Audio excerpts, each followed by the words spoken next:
Okay, we will continue our studies.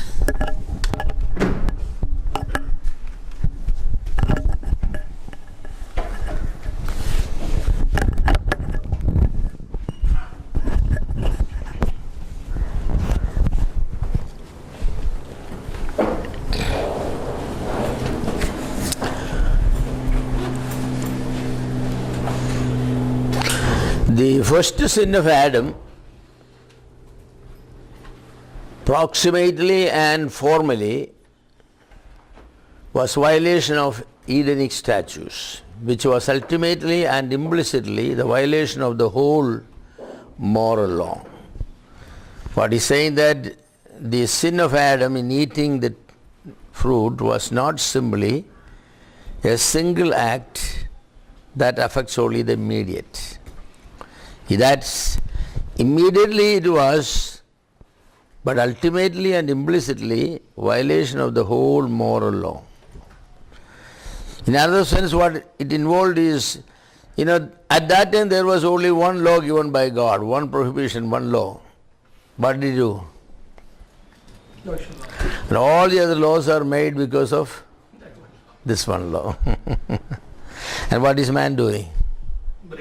Breaking all of them. Breaking all of them. So it was only one law, yes, thou shalt not eat. Because that one law was to decide basically the destiny of man. And he decided to break that one law.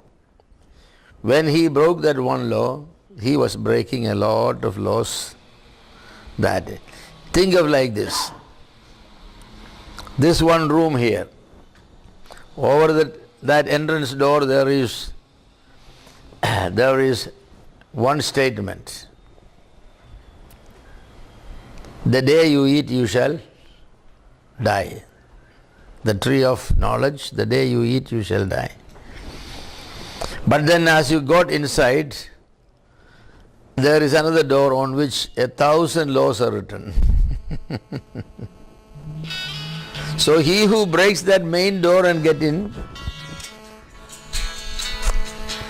some commercial people troubling me.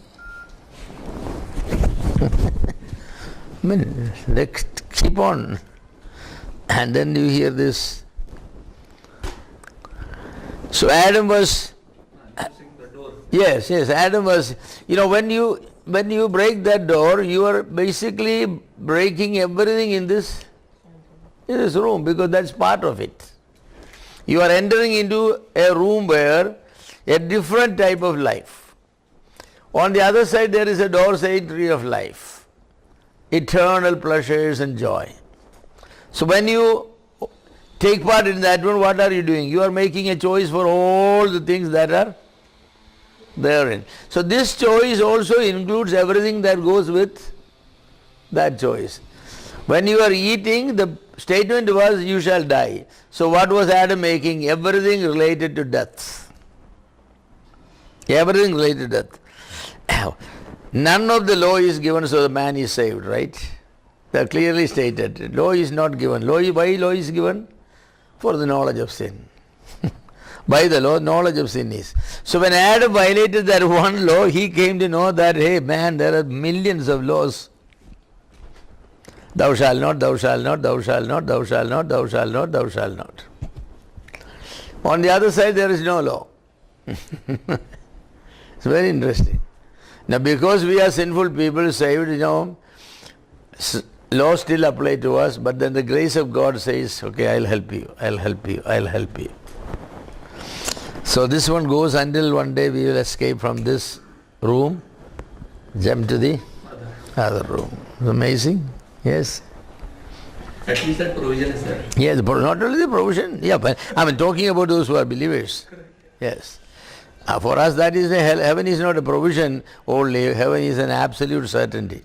It's a provision, but we are absolute certainty about it. Not one soul who has accepted Jesus Christ will be missing there. But lot of our friends whom we thought accepted Jesus Christ, we may not find them. Simply because they have never believed. Only God knows who believed. That's one of the surprises. You know, people that we labored with probably, people who led many people to the Lord probably. John Wesley, before he got saved, he led hundreds of people to the Lord. It says in his own biography. He was not a saved man. He thought he was saved. He knew about Jesus Christ. He knew about faith. He knew if you don't believe, you will go hell. So he told people, Jesus died for your sin. You have to believe. So they believed. Then one day he was traveling in the ship with some Moravian missionaries. The Moravian missionaries asked, have you put your trust in Jesus? Well, I always know about him. I even preach about him. That's not why I asked, missionary said. Have you personally accepted? Have you personally believed Jesus died for your sin and your sins are all taken care? That I never did. And you need to do it. So that's when he got saved, he says. Before that I didn't know. I knew Jesus was a good man. I knew Jesus died for sinners. But never thought he died for me. And I am a sinner who needs that forgiveness. So there are a lot of people in impersonal salvations. They are impersonal. I mean, personally, they think they are saved. Why? Because they believed some certain abstract truths. It is just like that. Insulin is good for diabetes. I believe that. I believe that. Have you taken it personally? Oh no. I don't need. I take some pills doctor gave. Well, insulin is good. We are telling people they are all taking and they are getting. But this person has never taken. You know. Then someday a doctor personally encountered you and said that, hey, have you taken insulin for your disease? See, your sugar is 300. You know, you got problems on your feet. And all these things. Have you taken? No. But I am a salesman for that.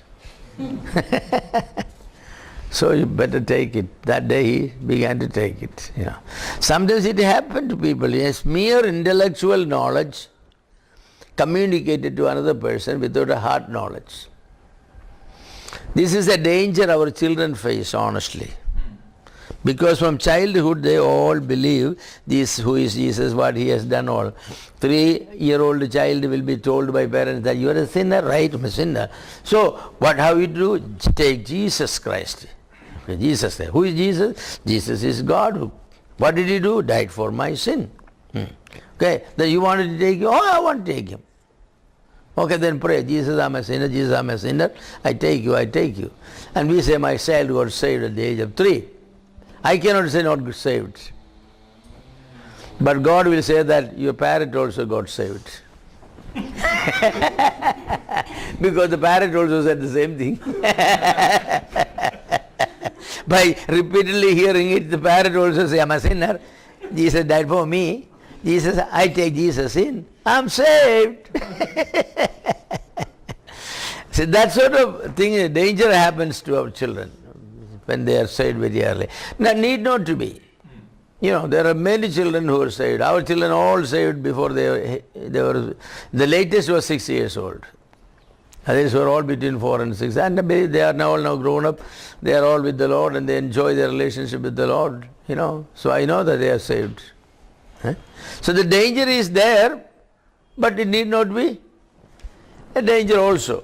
So, same way, these things could happen. He that transgresses one point is guilty of all sins. James 2:10, right? He who violates, how that happens? You only lusted one.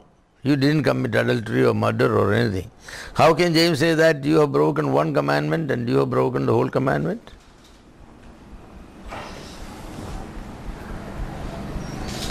Is James true or not? Has to be true because it's the word of God. But how? Explain. See, the commandment, Old Testament commandment is a chain. It has 100 links. You have broken only one link. What did you do? What did you do? You broken the chain. You broken the chain. God is not going to say that you broken one link of the chain. No, so you have broken my chain. You are condemned for breaking the chain. Because God sees them all together, not in separate watertight compartments. No, they are all linked. Actually, what is the mother of all commandments? No, the last one. Thou shalt not lust. Because all sin comes from some form of lusting. If it is lusting money, it's covetousness. If it is lusting another man's wife or something, it's adultery. If you are lusting somebody's neighbor's property, all sins originate in a lust is an unpermitted desire to possess something that you should not. That's what lust is. A craze or a desire to own something that you cannot, or it's not yours to own it, it's somebody else's. Somebody else's wife, somebody else's property, somebody else's life, somebody else's something. That is what leads to sin. That's why Jesus Christ said that he who looks at a woman to lust, I tell you, already committed adultery. See that? He who gets angry without reason to his brother, he is already guilty of murder.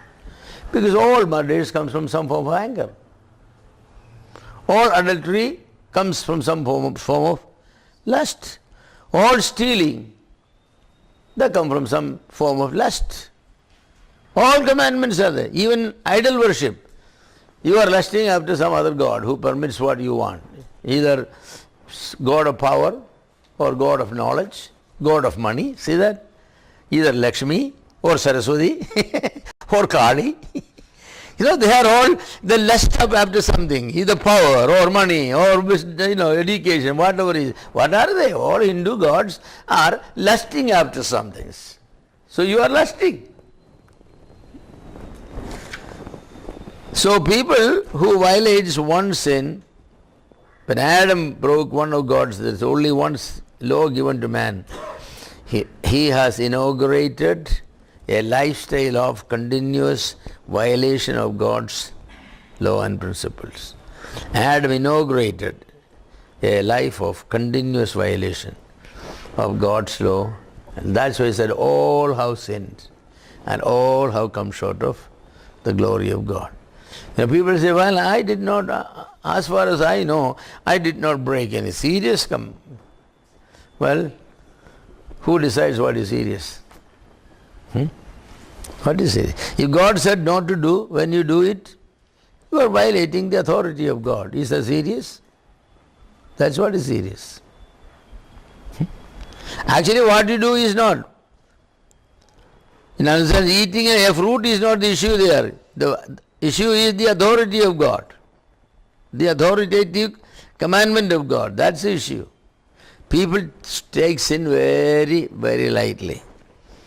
The Westminster Confession says about the original sin, the sinfulness of that estate, that means status or condition, the sinfulness of that estate, whereinto man fell, consists in the guilt of Adam's first sin, the want of original righteousness and corruption of the whole nature, which is commonly called the original sin, together with all actual transgressions which proceed from it. Man, what a definition that is. The sinfulness of the estate, which is status, or the sinfulness of the status or condition whereinto man fell, consists in the guilt of Adam's first sin. The want of original righteousness, because God created man with original righteousness, that was lost. And the corruption of the whole nature. This tree has slanted towards this. Now it will fall only this way. It cannot. It pointed towards heaven and God, good relationship. God wanted to fall this way because the relationship with God will be made permanent. But he chose to fall in that way. That's what means all inclinations and everything is corrupted. Whole nature, which is commonly called original sin. So what is original sin? Original sin is the guilt into which man sinned with Adam, lost the original righteousness, and inherited corruption of nature, which causes all the sins to happen today. So that thing that you have, when you are born, at the moment of conception, is what is called the original sin. Three particulars come under general head. One, the guilt of the first sin. Second, the corruption of the nature resulting from the first sin. Third, the actual transgression or acts of sin which result from that corruption. These three things are very, very important. The guilt of the sin, first sin. The first sin of Adam, strictly and formally considered, was the transgression of the particular command not to eat of the tree of knowledge. Now this was a positive command, a statute, and not a moral law. It tested the obedience more severely than moral and morality, because the moral laws carries with it its own reason, while the first command contains no intrinsic morality applied to reason except the mere good pleasure of God. Thou shalt not eat it. What is behind it? The absolute pleasure of God. God doesn't want you to do it. You know, it's a question of man submitting to the pleasure of God or man submitting to his own pleasure. That's what the whole question is. So the first sin, the guilt is very serious. The guilt of Adam's first sin is the guilt of transgressing the law of Adam, explicitly, and the moral law implicitly. The rule of obedience revealed to Adam, besides a special command not to eat the fruit of the tree of knowledge, it was a moral law. It was the moral law. Moral law is what? When you commit anything contrary to the interest of God or the pleasure of God, you are morally violating a commandment. When God said, thou shalt not commit adultery or murder or lying or stealing, that was a pleasure of God concerning man. You are violating it. What is implicit and what is explicit? Implicit is what is contained in it, you cannot see it superficially. Explicit is what is. Thou shalt not eat is the explicit command. The implicit command is, that is my pleasure, that is my authority, that is my will. Okay, that's there. God did not say, it is my will, you will be breaking. No, he said, thou shalt not eat. So there is explicit command and implicit command. You know, implicit, the moral law. The moral law was implicit. Also, even mentioning about Adam lusting, and for example, if Adam is lusting after money or tree or any other woman, and if I were to lust in such a way about money or some other things, I have the cognizance of God. But if others, my friends or other people are doing the same, they don't have that cognizance of God. So how are they equally Why they don't have the cognizance of Why they don't have the cognizance of God? Let's just ask that question. They do without the cognizance of God. Is it because they never had the opportunity? But you said you are the front, so they have the opportunity there. For example, if there are so many people. Yeah, well, they all. See, Bible says that in every man's heart it is written, there is God. His rejection of that truth makes him. There is no child born without that knowledge. That's why parents never have to say to their children, hey, I want to tell you something. Somewhere up there is somebody called a God. No. Parents even at the very early say that, God will punish you. The child immediately knows there is somebody above daddy and mummy and all that. You don't have to sit down and explain, draw pictures, and this is God and this is heaven and he lives there, and don't have to. Actually, my parents never told me there is a God or who God is. From my childhood all I knew God, because it was written right there. There are certain things inherent, Nobody taught me to breathe when I was born. The doctor didn't teach me to breathe. Shouldn't they teach me to breathe? Because the first act I have to do to survive? No. Nobody taught me to drink the milk from my mother. Nobody. No, there was no class or nothing. I was going like that, Isn't it amazing? So no teaching was necessary. For elimination also, nobody taught me. He just went, boo. In another sense, everything for survival, man is born with. And important truth about it, it is written in the heart of every man, the conscience of every man, there is a God. What is the atheist saying? There is no God. Why they have to say no God? Because you cannot deny something that is not. Can you deny something not? You can deny only, you have to deny something, and everybody should know what that something is. But it is never existing. Tell something like that. You should be denying it, but everybody in the world must be knowing what you are denying. See, God, everybody knows. When there is no God, everybody knows what you are saying. So the atheists are continuously denying a reality that everybody accepted. What the agnostics say? We don't know whether there is. That's the most stupid statement. Because we don't know whether there is God, then to make that statement, you are making a statement about God. Because if there is a God, He is so big, we cannot know it. So, to say that if there is a God, God is so big, you have to know something about God, right? So the agnostics also denying. Then there is the materialist. What are they saying then? They are saying matter is God. The material is ultimate. The material is eternal. Nobody created it, but it always exists. So for them, material. Then there are others, some wish that there is no God because they can keep on doing sin. They are the practical atheists. There are all kinds of. Man cannot say a word about, against God without mentioning the name God. This is not denying his God actually. This is denying the fact of our God. Our God. So they say that when I say there is a God, he denies that. Yeah, that's no problem. But he knows what you are talking about. He knows enough to deny that.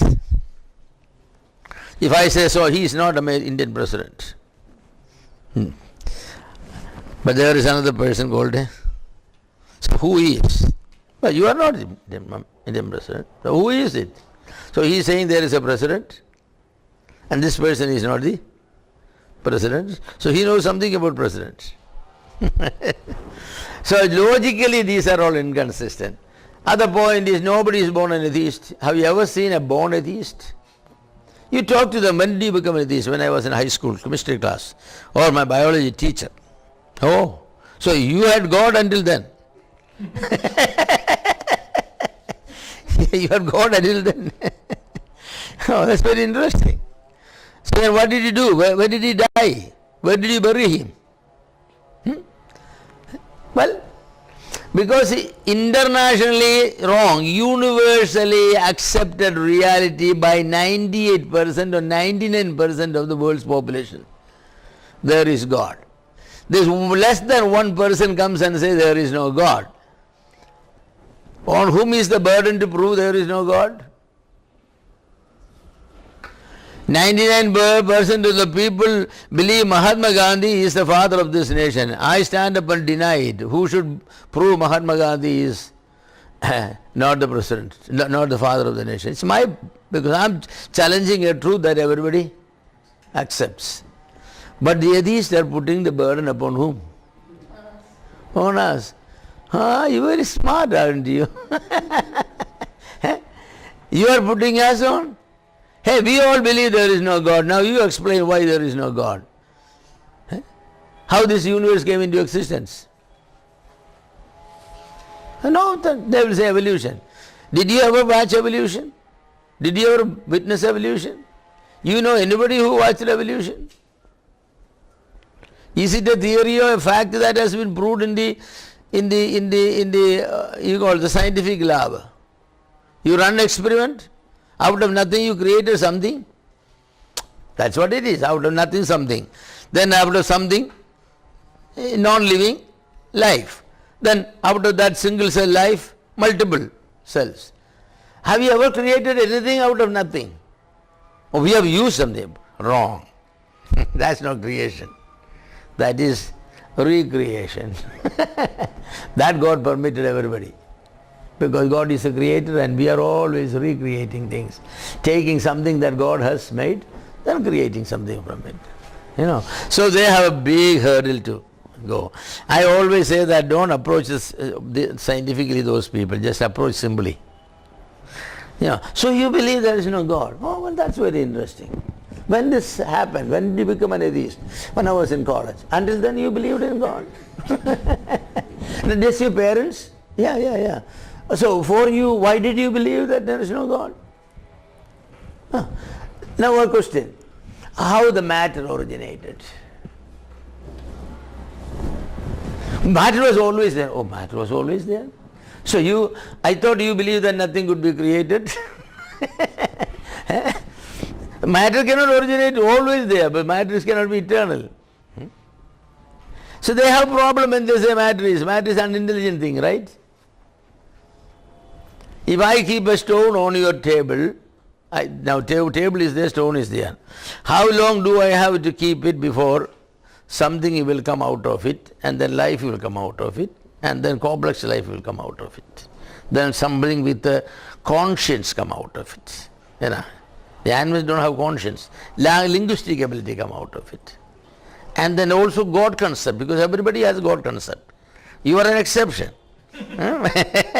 You don't belong to the general people. We are general people. We all believe in God. Well, nothing multiplied by infinity is equal to? Nothing. Nothing multiplied by infinity is equal to?